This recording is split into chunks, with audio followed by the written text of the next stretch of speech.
$1,107. Quiero que te detengas un segundo en esa cifra. $1,107. Según los reportes más recientes de NerdWallet, esa es la cantidad que la persona promedio gasta este diciembre en Estados Unidos. A la luz de las dificultades que muchos atraviesan en la actualidad, es una suma inmensa para gastar en un solo mes, en una sola fecha. Hemos logrado algo terrible. Hemos convertido una fecha que debería ser de esperanza y libertad en una pesada carga financiera. Es la gran paradoja de diciembre. Cuanto más gastamos, menos gozamos. Sentimos la presión de comprar el regalo perfecto, de cumplir con todos, de no quedar mal y en el proceso perdemos la paz que se supone deberíamos estar celebrando. Y sin embargo, por más moderno que parezca este estrés consumista, nada de esto es nuevo. Hace más de medio siglo, mucho antes del Internet y de las compras en línea, el escritor C.S. Lewis ya había predicho con gran precisión esta catástrofe de cansancio, deuda y vacío espiritual. Él vio venir la tormenta. Para entender mejor lo que nos pasa hoy y comenzar a buscar una salida, tenemos que desempolvar uno de los textos más brillantes y menos conocidos de Lewis. No es un tratado teológico pesado, sino una sátira, un pequeño ensayo titulado Xmas y Christmas. Para criticar el consumo rampante de la sociedad, Lewis no usa un sermón, sino su ingenio narrativo. Adopta la voz de un historiador antiguo, Heródoto, para describir las extrañas costumbres de una tribu que habita en una isla llamada Niatrib. Si eres observador, te darás cuenta de que Niatrib es simplemente Britain, Gran Bretaña, leída al revés. Y lo que Lewis describe en esa isla es un espejo incómodo y doloroso de nuestra propia realidad actual. Debemos detenernos un momento en su juego de palabras, el cual puede perderse en la traducción al español. Él distingue entre dos festivales, Xmas y Christmas. Por un lado, Xmas suena igual a Xmas, la abreviatura estándar y rápida que se usa comúnmente en inglés para referirse a la Navidad. Por otro lado, escribe Christmas de tal forma que suene fonéticamente idéntica a la palabra original para Navidad, Christmas. Lewis utiliza esta coincidencia sonora para exponer un punto muy práctico. Aunque varias festividades suenen igual al oído y ocurran bajo nombres que parecen lo mismo, son en realidad dos eventos completamente distintos. En la historia de Niatrib, la gran mayoría de la población está consagrada al Xmas. Pero Lewis nos advierte, esta no es una celebración de alegría.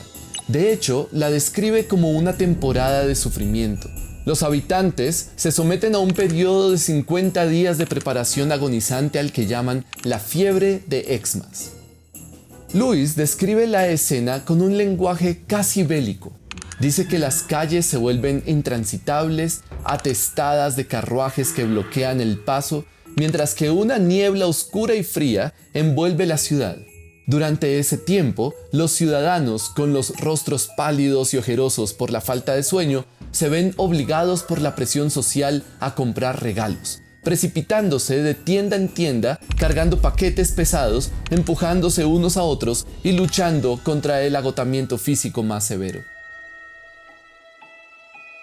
Pero de todas las torturas de la temporada, Lewis se detiene en algo particular que roza lo absurdo: el ritual de las tarjetas. Él narra con un humor sombrío cómo los ciudadanos de Niatrib gastan fortunas en comprar cuadrados de papel costosos para enviarlos a todos sus conocidos. Agotan sus últimas energías escribiendo las mismas frases vacías una y otra vez en estos papeles. Y cuando por fin llegan al final de la preparación, los pobres ciudadanos regresan a sus casas esperando descansar. Pero encuentran en su correo tarjetas de personas a las que ellos olvidaron enviarles una.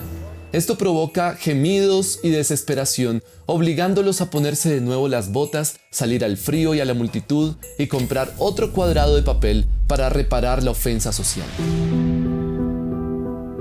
El resultado final de todo este esfuerzo es desolador.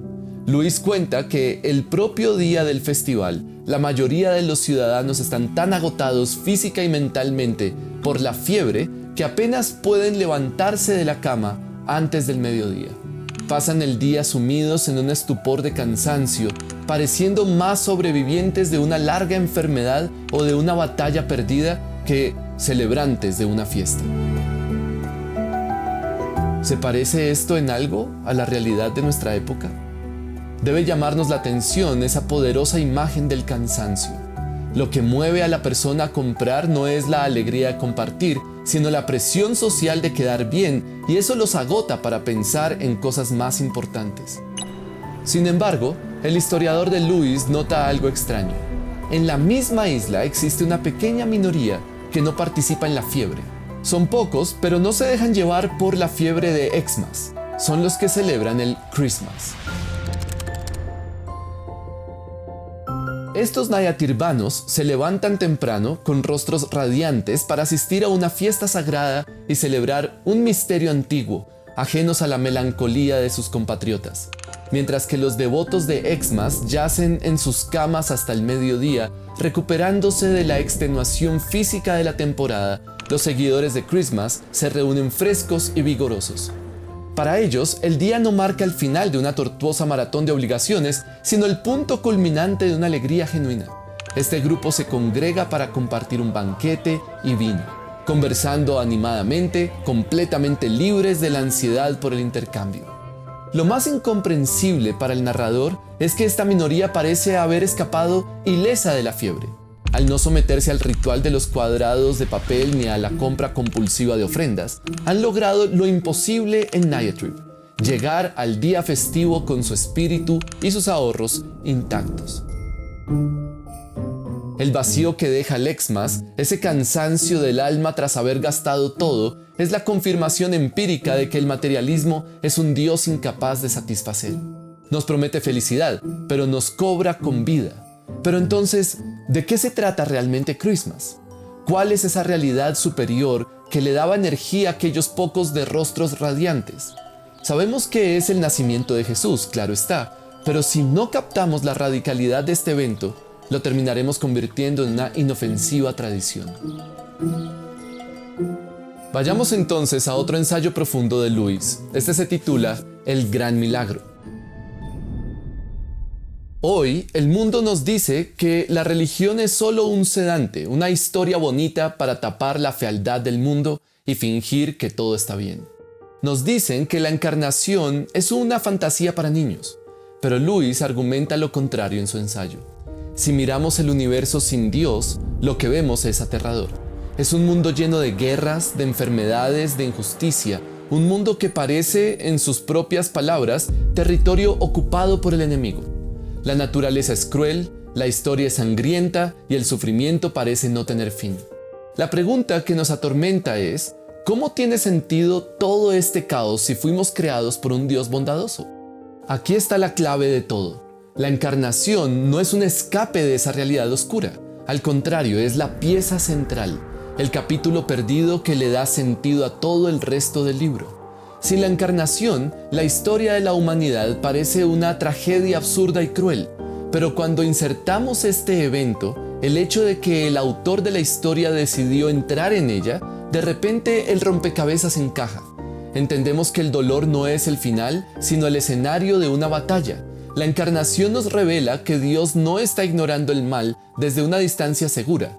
Él está ejecutando un plan de reconquista. Y para explicar cómo la encarnación no ignora el mal, sino que se sumerge en él para derrotarlo desde adentro, Lewis utiliza una analogía visualmente inolvidable, la del buzo. Él nos invita a imaginar a un hombre que se prepara para una inmersión profunda en el océano. Primero, este hombre debe despojarse de sus vestiduras, quedándose desnudo y vulnerable para lanzarse al agua. El descenso es progresivo. Primero el buzo atraviesa el agua verde, cálida y traspasada por el sol, cerca de la superficie, donde todavía hay luz y belleza.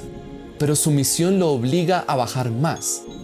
Tiene que seguir descendiendo, atravesando la oscuridad negra y fría, bajando bajo una presión inmensa que amenaza con aplastarlo. Y no se detiene ahí. Tiene que llegar hasta lo más bajo, hasta tocar el fango viscoso y el lodo del fondo marino, allí donde la vida parece imposible y donde reina la decadencia. Jesús hizo precisamente eso. Luis nos dice que Cristo no se quedó en la comodidad y en la luz del cielo, se despojó de su gloria para descender a lo más profundo de la miseria humana. Bajó a través de la historia, a través del dolor, hasta llegar a la muerte misma y a la corrupción de nuestra naturaleza caída. Pero la clave es esta. No bajó simplemente para quedarse allí. Bajó para rescatar algo precioso que se nos había caído y perdido en el lodo, nuestra verdadera naturaleza humana. Y así como el buzo, Cristo volvió a subir. Con los pulmones a punto de estallar, tomó el objeto precioso y se disparó con fuerza hacia arriba, rompiendo la superficie y volviendo a la luz. Cristo resucitó y ascendió a los cielos. Y al subir no lo hizo solo, llevó a la humanidad de vuelta, sacándola del lodo para llevarla al aire y a la luz de la vida eterna. Esta, y no los regalos, es la razón por la que podemos estar verdaderamente satisfechos. No celebramos una evasión de la realidad, sino un rescate heroico. Mientras que el consumismo nos ofrece juguetes brillantes, luces de neón y villancicos para distraernos del abismo, la encarnación nos ofrece los brazos fuertes de aquel que bajó al abismo por nosotros y nos sacó de él. No debería extrañarnos que hoy sea difícil ir contra la corriente. El ruido del Xmas es ensordecedor. Desde el estruendo comercial del Black Friday, el mundo entra en una compulsión frenética que nos adormece el espíritu. Es muy fácil para nosotros como creyentes dejarnos encantar por la ilusión de que comprar más validará nuestra celebración, pero la solución que propone Luis y a la que nos adherimos hoy no consiste necesariamente en un aislamiento monástico ni en una cruzada amarga para prohibir los regalos. No se trata de despreciar la alegría de la temporada, la gracia común de compartir con la familia en una temporada de vacaciones, sino de reordenar nuestros amores. Mucho más importante que cambiar la cultura de Niatrib es que la iglesia aprenda a sostener con gozo aquello que es sencillamente superior. Mientras el mundo corre agotado tras una sombra comercial, nosotros tenemos el privilegio de detenernos, descansar y celebrar que la alegría verdadera ya ha venido a este mundo. ¿Y tú qué piensas?